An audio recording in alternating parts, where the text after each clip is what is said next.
Haleluya,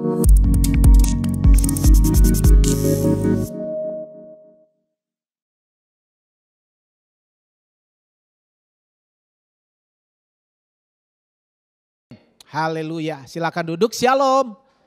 Puji Tuhan Bapak Ibu Saudara, saya bersuka cita tentunya hari ini melihat keadaan saudara yang semakin baik dan tentunya lebih baik. Dan yang paling penting itulah semangat.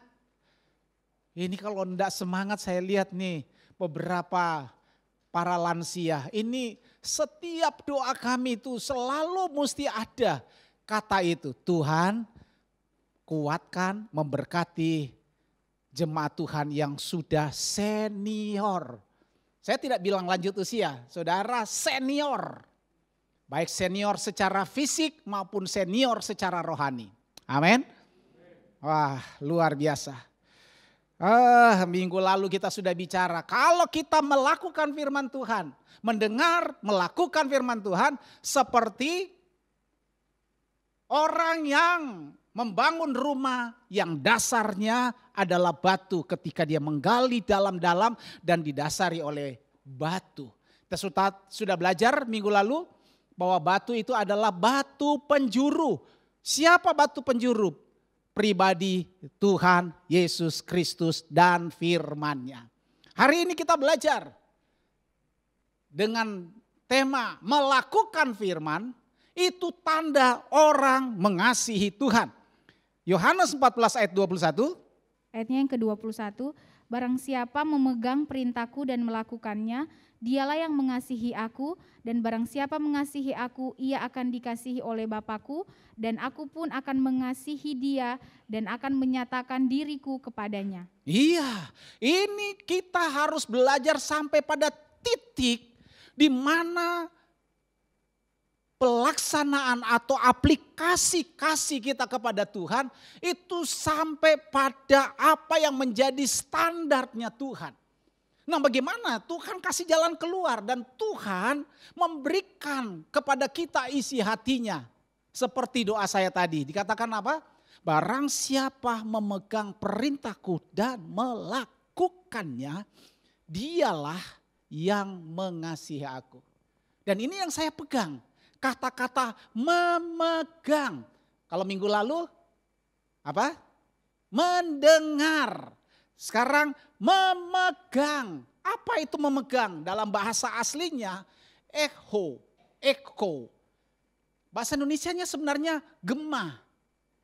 Tapi diterjemahkan dalam bahasa Indonesia memiliki, mempertahankan, menahan. Ini menjadi penting untuk kita belajar. Kenapa?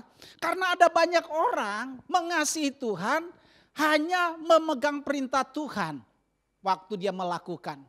Apakah waktu dia memegang perintah Tuhan ini sudah menjadi milik? Itu yang harus kita belajar. Handphone saya ini, saya pastikan ini milik saya. Kalau ada di tangan saya itu berarti saya bisa gunakan. Untuk apa? Ya untuk chatting, untuk informasi, untuk telepon, dan macam-macam. Dan Tuhan bilang kalau engkau memegang perintah Tuhan dan melakukannya, itu namanya orang mengasihi Tuhan. Nah, seringkali kita sudah melakukan firman Tuhan tapi tidak bisa mempertahankan. Sudah memiliki tapi tidak bisa mempertahankan. Saudara pikir bagaimana caranya? Saya kasih tahu caranya. Bagaimana bisa terjadi? Saya sudah punya firman, saya sudah memegang firman, tapi saya waktu melakukan tidak konsisten. Hari ini bagus, besok tidak. Kenapa? Ini salah satu kata echo. Tidak mempertahankan. Jadi kalau saudara sudah tahu ini baik, hari ini saudara lakukan berdasarkan firman Tuhan. Besok ketika ada goncangan, ada arus yang kayak minggu lalu, ada angin badai, serang, apakah saudara bisa mempertahankan hal yang sama untuk melakukan firman Tuhan yang sama pula? Itu yang namanya ketika kita memegang perintah Tuhan dan melakukannya, itulah orang yang mengasihi Tuhan. Jadi mengasihi Tuhan itu tidak aras-arasan. Hari ini lagi semangat, wow, gereja. Besok lagi down city. Firman Tuhan koyo ngono ya abot toh ya. Mulai lagi kendor. Tidak bisa mempertahankan. Tidak bisa menahan konsistensi ketika saya pegang firman Tuhan. Melakukan, Tuhan bilang kamu mengasihi aku. Nah sekarang ini ada banyak orang Kristen yang terombang-ambing. Kenapa? Karena tidak bisa tidak bisa mempertahankan. Hari ini bagus, besok lemes lagi. Bagaimana kita bisa tahu bahwa kita mencintai Tuhan? Tuhan itu bangga banget loh, lihat saudara begini bagus. Ketika saudara melewat lagi, jatuh lagi di dalam dosa, Tuhan sedih. Ya seperti orang lah kalau lagi saling mencintai bagaimana. Waktu saudara mencintai seseorang tiba-tiba dia meletot. Meletotnya gimana? Matanya menjeling kepada yang lain. Aduh, ciloko. Walaupun cuma di batin. Ya, kok ngene ya pacarku ya. Ngene ya calon istriku ya. Ngono loh. Tuhan itu jauh lebih dahsyat, lebih dalam kasihnya terhadap kita. Makanya ukuran kita mengasihi Tuhan harus berapa kuat kita mempertahankan firman Tuhan yang kita lakukan. Perhatikan, standar yang Tuhan inginkan adalah Yohanes 21 ayat 15. Sesudah sarapan, Yesus berkata kepada Simon Petrus, "Simon anak Yohanes, apakah engkau mengasihi aku lebih daripada mereka ini?" Jawab Petrus kepadanya, "Benar Tuhan, engkau tahu bahwa aku mengasihi engkau." Kata Yesus kepadanya, "Gembalakanlah domba-dombaku." Sampai situ aja dulu, kenapa? Karena saya lihat ini ayat 15 ini ada spesifikasi, sebuah ukuran, standar dari Tuhan. Apakah kita mengasihi Tuhan apa tidak? Yang ayat 16 sama pertanyaannya tapi ada kurang dalam soal pertanyaan. Apakah engkau mengasihi aku lebih dari mereka ini? Di ayat 16 sudah tidak ada itu. Tapi pertanyaan tetap sama. Ketika Simon anak Yohanes ini dia menjawab, "Engkau tahu Tuhan, aku mengasihi engkau." Jawabannya Tuhan apa? "Gembalakanlah domba-dombaku." 3 kali pertanyaan yang sama, hanya berbeda di ayat 15. Makanya ayat 15 ini menjadi patokan saya untuk mengukur keinginan Tuhan di dalam diri kita, di dalam soal pelaksanaan kasih kita kepada Tuhan.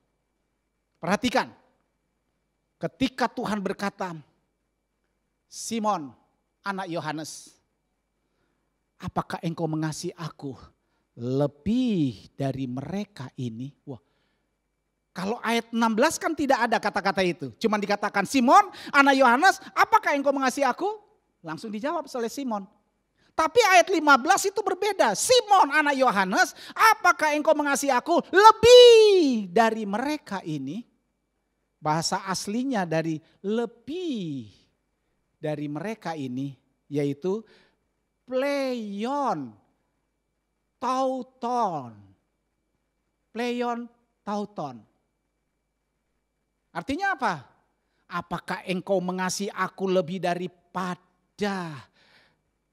mereka? Apakah engkau mengasihi aku lebih daripada engkau mengasihi mereka? Perhatikan, mereka di sini siapa? Itu ada 3 hal yang Tuhan inginkan. Ketika Yesus bangkit dari antara orang mati, dia memang tahu murid-muridnya itu pergi untuk menangkap ikan lagi. Yang ngajak siapa?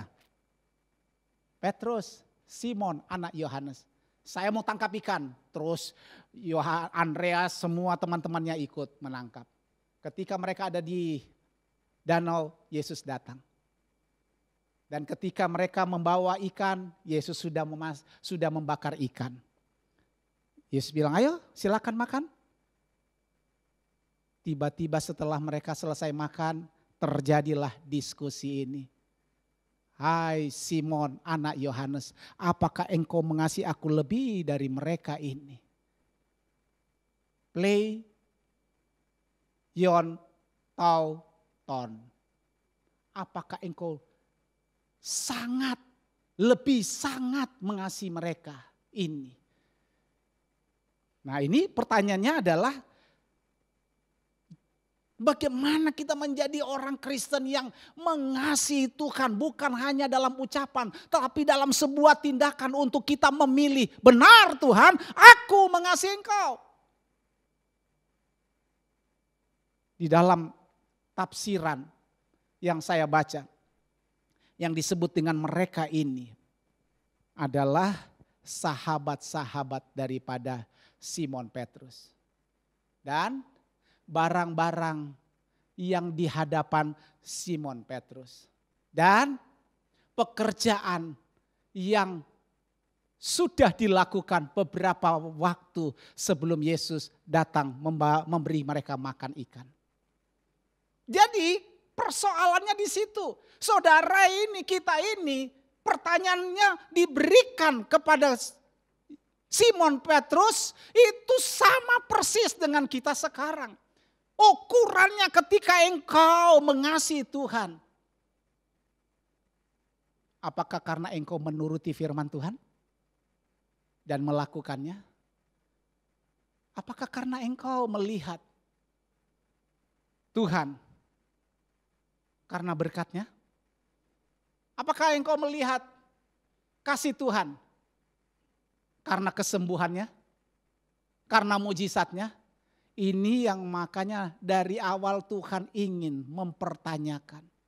Apakah engkau mengasihi aku lebih daripada mereka ini? Lebih daripada mereka ini. Siapa itu? Sahabat-sahabat. Ini yang jadi persoalan zaman sekarang. Takut kehilangan teman, takut kehilangan sahabat. Sehingga Tuhan dinomor duakan. Walaupun sahabat-sahabat di sini adalah murid-murid Tuhan juga. Tetapi apakah engkau mengasihi mereka lebih daripada aku? Siapa itu? Ya sahabat. Seringkali kita nggak berdaya.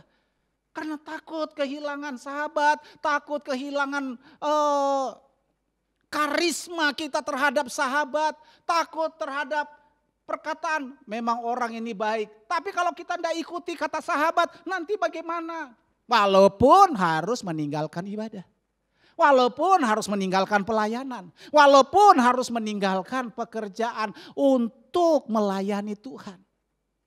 Apakah engkau lebih sahabat lebih engkau cintai daripada Tuhan? Dan sahabat di sini bukan orang dunia. Ini Andreas, Yakobus, Yohanes. Tapi Tuhan bertanya, apakah engkau lebih mengasihi mereka daripada aku?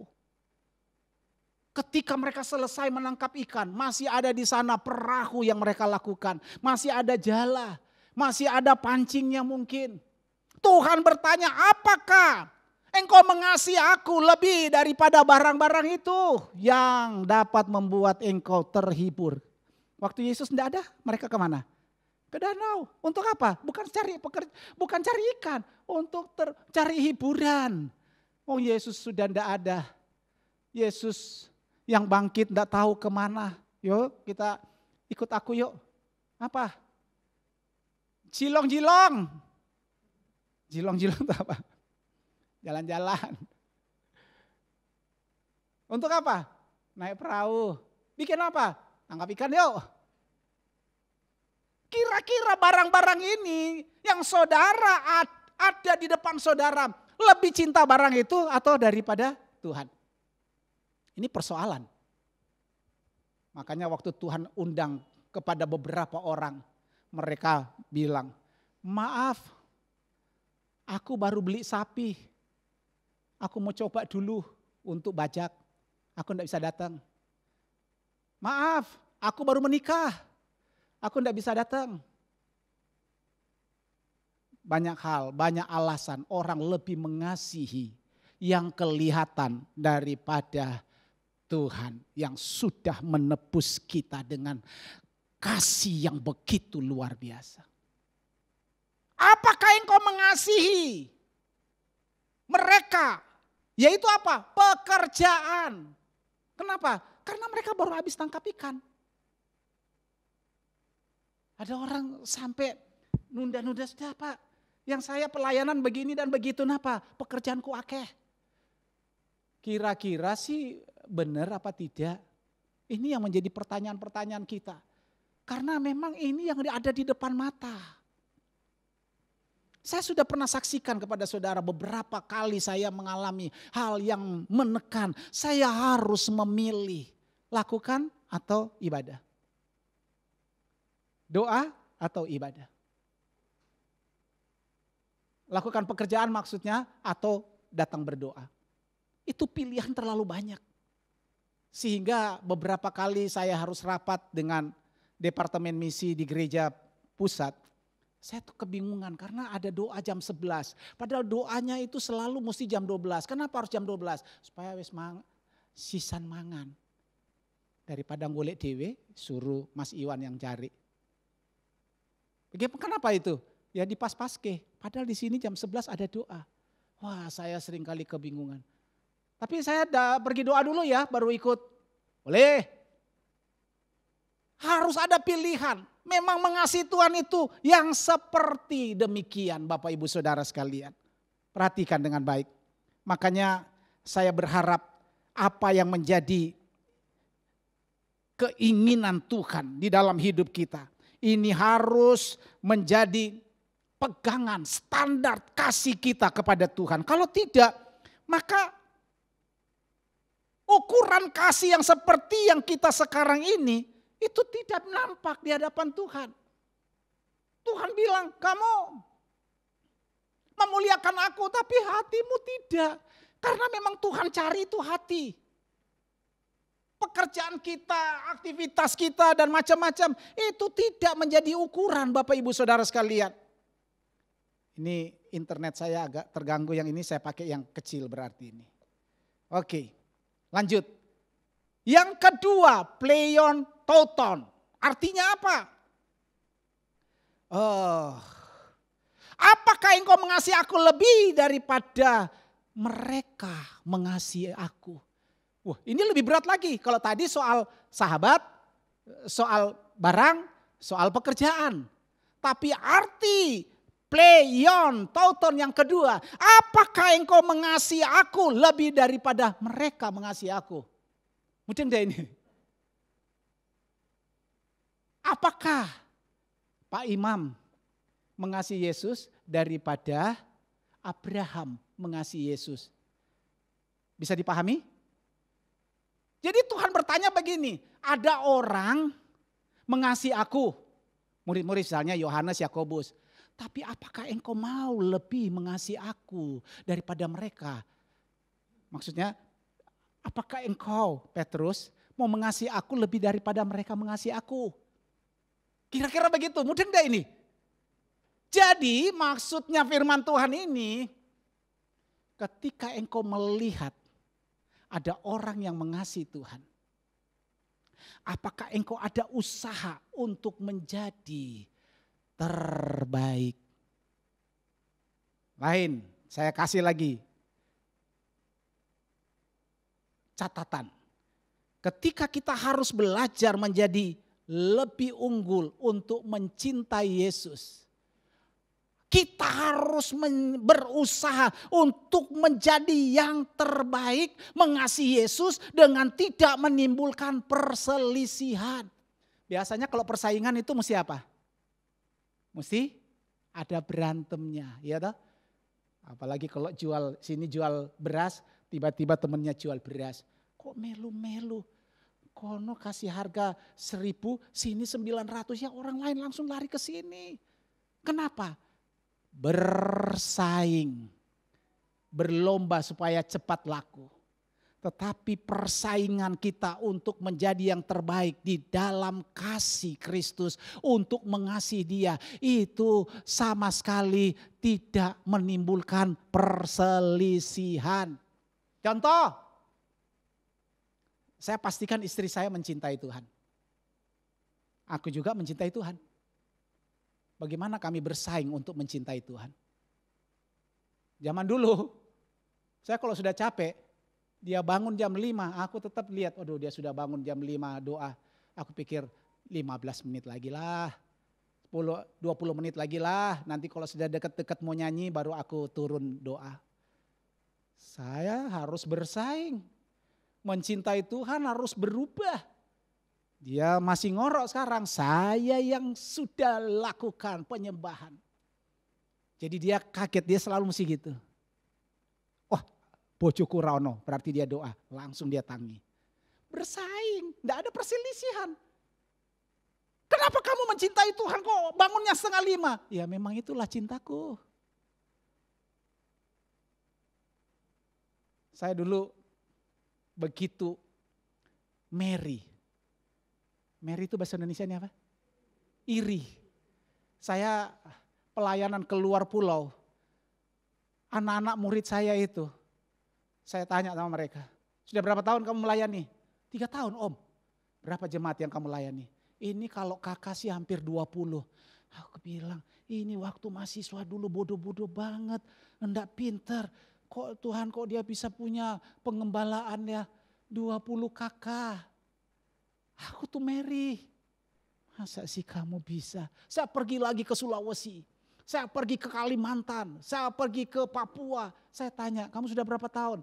Sudah 4 tahun om. Berapa jemaatmu?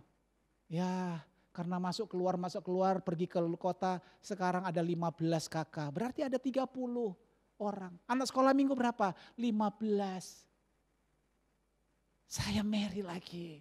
Tuhan, dia dulu aku lihat enggak pinter. Bahkan hampir-hampir enggak lulus. Tapi kenapa kok dia punya jemaat bisa dia injili jadi jemaat. Aku ini cuman jago kandang. Di Semarang duduknya di AC, naiknya mobil, terus main perintah. Lakukan penginjilan. Kalau enggak uang sakunya diturunin. Coba waktu aku pergi, wah ini tuh kerjaan nih, tak foto dapurnya. Waduh dapurnya cuma 1 panci sudah hitam.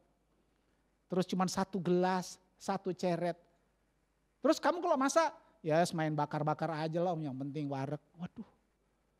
Waduh Mary lagi saya. Tuhan kok mereka bisa ya. Dan saya bergumul, 2007 lahirlah Jemaat Tirtoyoso. Mary yang begini untuk yang terbaik tidak ada perselisihan. Untuk kebaikan, untuk mencintai Tuhan. Saudara, saya lihat beberapa saudara chattingnya firman Tuhan. Saya tuh Mary, Tuhan dia kok bisa ya dapat ayat-ayat bagus kayak gini ya. Saya baca pagi 5 pasal, malam 5 pasal. Tapi kok ayat-ayat bagus kayak mereka ini kok di mana ya dapatnya ya. Cari lagi. Habis dapat tak hafalin. Oh, Yeremia 33 ayat 3. Besok ada orang kasih Yeremia 33 ayat 6. Wah mantap, tambah mantap lagi. Dulu enggak pernah hafal, pokoknya buka Alkitab baru baca. Sekarang tak usahakan hafal, kenapa? Mulai mencintai Tuhan. Apakah engkau mengasihi aku lebih daripada mereka mengasihi aku? Aku harus lebih dari mereka. Ini persaingan yang terbaik untuk jadi unggul di hadapan Tuhan. Nah Bapak Ibu, adakah engkau berdoa lebih banyak daripada teman-temanmu yang mengasihi Tuhan? Jangan minta diskon, aduh. Kita terlalu banyak pelayanan, dikurangin dikit. Orang lain disuruh Tuhan bersaing dengan orang yang banyak pelayanan.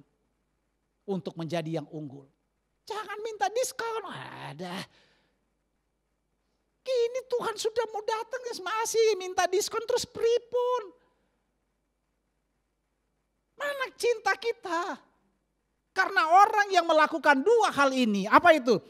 Mengasihi Tuhan lebih daripada mereka, barang, sahabat, pekerjaan. Yang kedua, apakah mereka mengasihi Tuhan lebih daripada orang lain mengasihi Tuhan? Bila 2 hal ini sudah ada, maka ada jaminan dalam hidup kita. Yang pertama, Yohanes 14 ayat 23, menurut firman Tuhan dijamin pasti akan bersama Tuhan.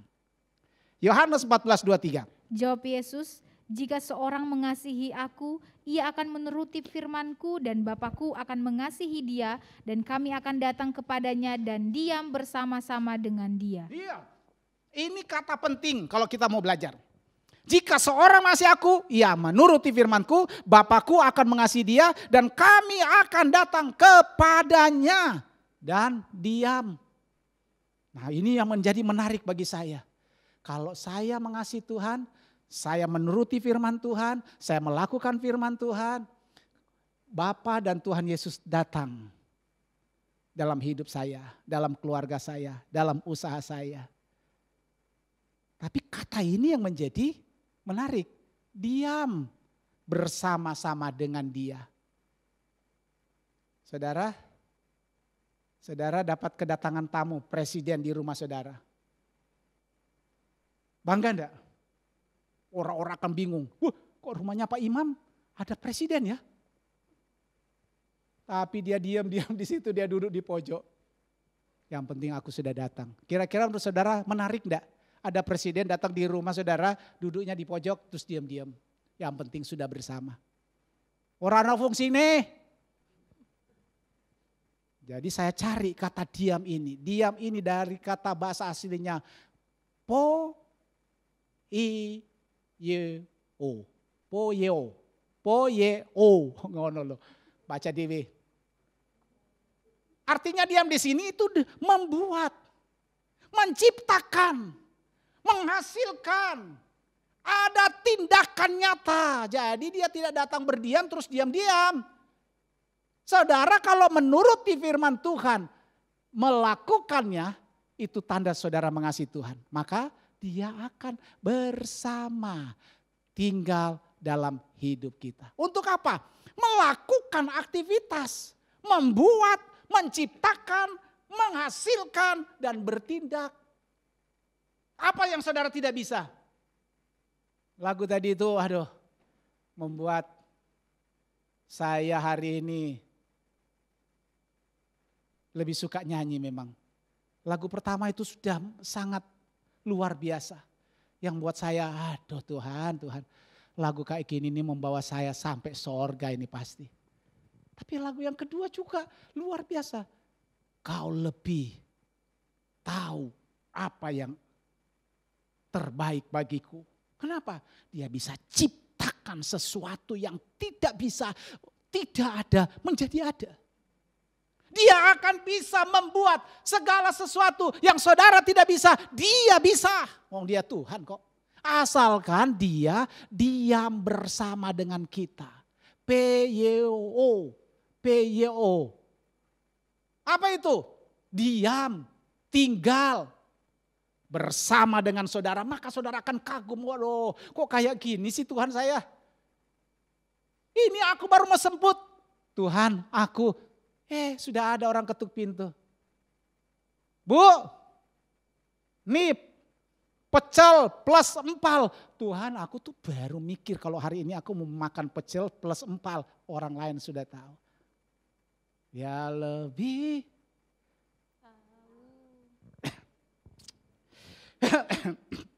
Saya nggak tahu. Lagu ini saya baru minta kepada teman-teman PW untuk belajar. Dinyanyiin. Persis dengan apa yang aku suka. Ini Tuhan lebih tahu apa yang kau butuhkan. Bapak Ibu, dia akan lakukan untuk menghasilkan. Kalau engkau berhasil bukan dari Tuhan, itu cepat. Tapi kalau engkau berhasil karena ada Tuhan diam dalam rumah tanggamu, itu akan kekal. Kalaupun habis, itu akan datang sendiri. Ketika perempuan janda di Sarfat, dia kasih makan sama Elia ya. Kamu bikin makanan sama aku, nanti yang penting kasih makan dulu aku roti atau makanan apa. Tuhan, yang ada di aku cuma tinggal tepung segenggam, minyak sedikit, kami mau makan berdua dengan anak saya, setelah kami makan besok mati. Lakukan firman Tuhan, dia lakukan. Setiap hari dia goreng tepung itu, dia rebus, dia bikin capcay, dia bikin apa, ada terus. Itu kalau kita biarkan Tuhan tinggal di dalam hidup kita. Maka akan menghasilkan. Dia akan bertindak sesuatu yang tidak bisa kita lakukan. Yesus pasti bisa. Katakan amin. Saudara tidak bisa kan? Banyak yang tidak bisa. Makanya saya dalam doa saya selalu cuma berteriak begitu. Tuhan, aku tidak bisa. Aku andalkan Engkau aja lah. Aku tidak bisa. Makanya di dalam doa saya, dalam keluarga selalu mesti ada kata-kata itu. Tuhan, aku mengandalkan Engkau. Dan biarkan dia ada di dalam rumah tangga kita. Diam. Jangan boleh pergi. Caranya, pegang firman Tuhan, pertahankan firman Tuhan, lakukan dalam hidupmu. Dan itulah kasih. Kalau engkau tidak melakukan firman Tuhan, aras-arasan, kasihmu tidak baik. Tapi kasih yang baik membuat Tuhan betah tinggal nang ngomamu. Apa keuntungan kalau kita bersama dengan Tuhan? Efesus pasal 2 ayat 6.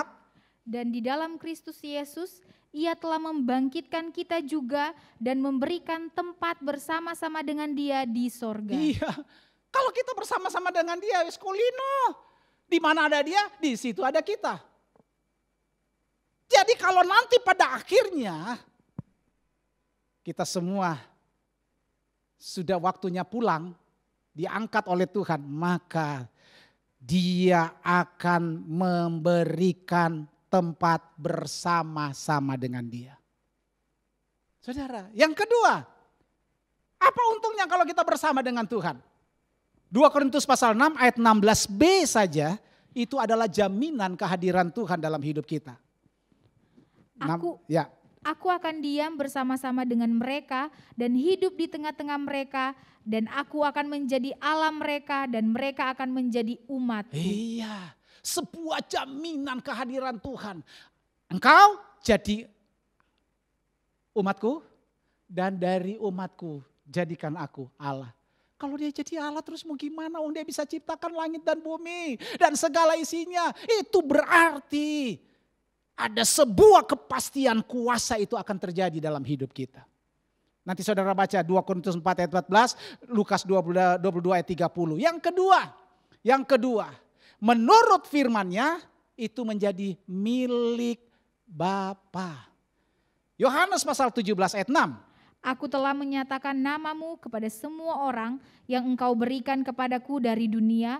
Mereka itu milikmu dan engkau telah memberikan mereka kepadaku dan mereka telah menuruti firman-Mu. Iya, jadi tanda orang menjadi milik Bapa itu karena menuruti firman Tuhan.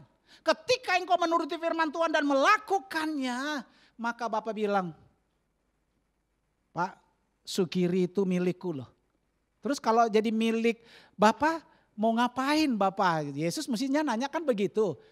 Oh, Pak Edi itu milikku loh. Terus kalau Pak Edi itu milik Bapak mau ngapain? Bu Ning itu milikku loh.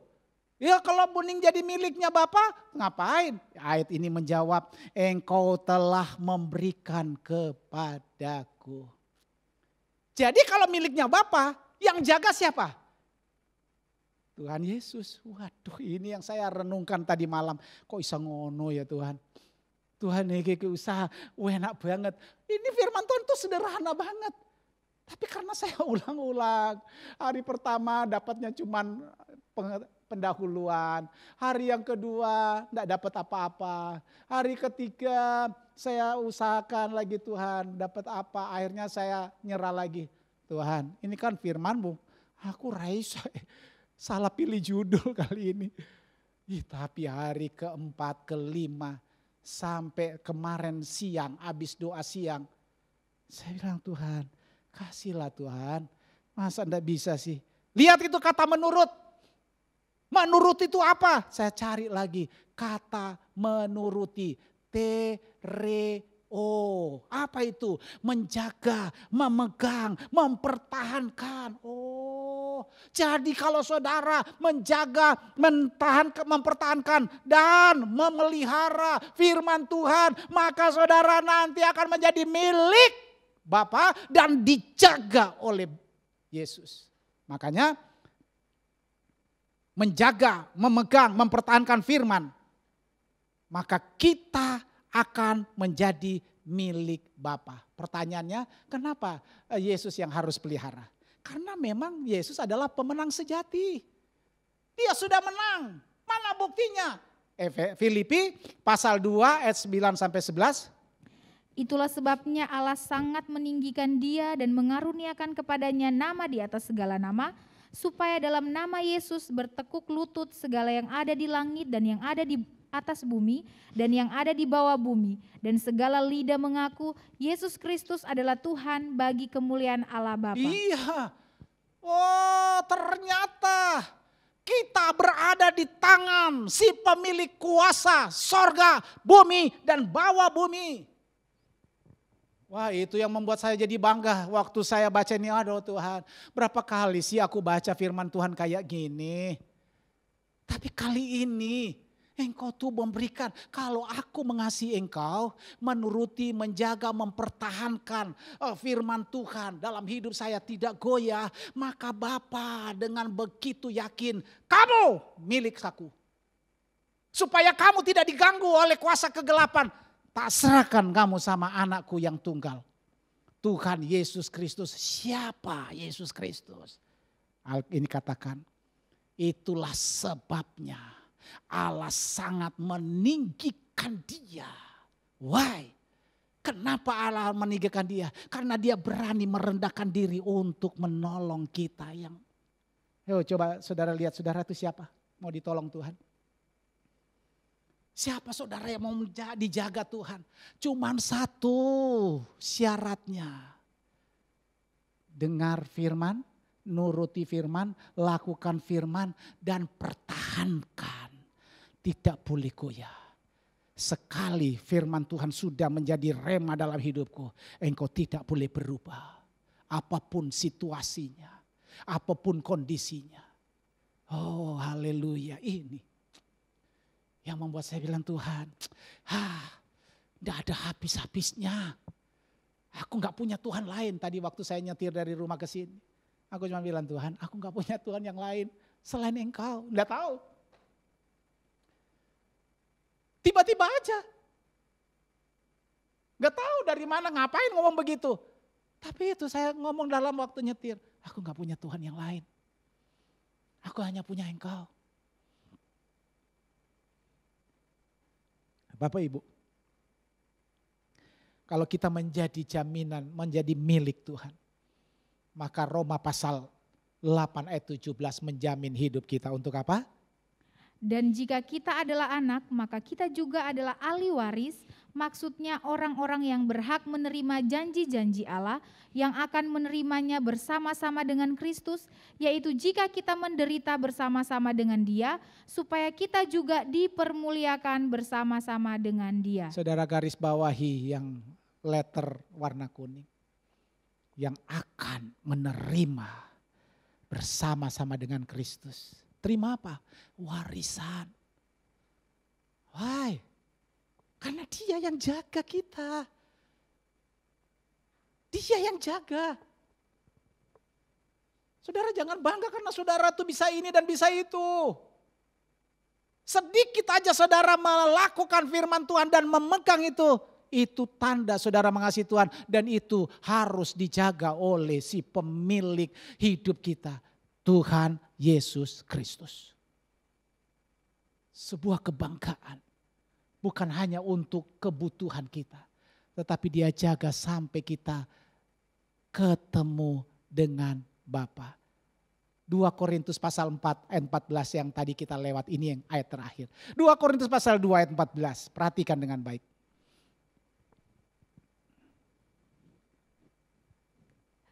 Saya baca aja ya. Karena kami tahu. Saudara bisa baca? Coba saudara baca bersama saya. 2, 3. Karena kami tahu bahwa Ia yang telah membangkitkan Tuhan Yesus akan membangkitkan kami juga bersama-sama dengan Yesus dan ia Ia akan akan menghadapkan kami bersama-sama dengan kamu kepada dirinya. Bangga enggak saudara punya Tuhan yang begini? Bukan cuma di dunia ini dijagain kita. Saudara sakit sembuhkan, saudara butuh materi diberkati. Tapi yang lebih penting ini sampai nanti ketemu dengan Bapa, kita dihormati. Kenapa? Karena yang nganter kita Tuhan. Yang nganter kita Yesus, apa itu? Dan Ia akan menghadapkan kami bersama-sama dengan kamu kepada dirinya. Dirinya ini siapa? Bapa. Kamu dan aku itu siapa? Paulus dan jemaat. Sekarang Abraham dengan jemaat Tirtoyoso. Diantar oleh siapa? Ia itu siapa? Tuhan Yesus. Siapa Tuhan Yesus? Dia yang sudah menang. Yang diberikan kuasa oleh Bapa, sorga, bumi, dan bawah bumi. Semua lutut bertelut dan itulah panduan kita besok di dalam sorga. Ketemu Bapa. Satu waktu. Ini saya sudah pernah kasih contoh di persekutuan Gang Tengah, Chinatown. Saya minta Pak Lukas jadi Bapak. Sudah pernah saya kasih contoh. Di sini sudah pernah juga kan? Saya kasih contoh. Ada Bapak yang nunggu di takhta. Yesus datang.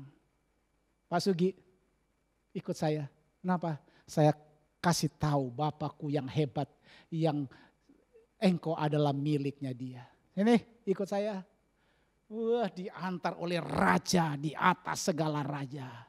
Oh, kebanggaan yang luar biasa. Makanya hal-hal yang sepele yang membuat rohani kita tidak terlalu bagus, singkirkan. Terutama hal-hal yang mengganggu hubungan cinta kasih kita kepada Tuhan. Singkirkan. Maka ini akan menjadi hal yang sangat luar biasa kalau saudara lakukan. Puji Tuhan.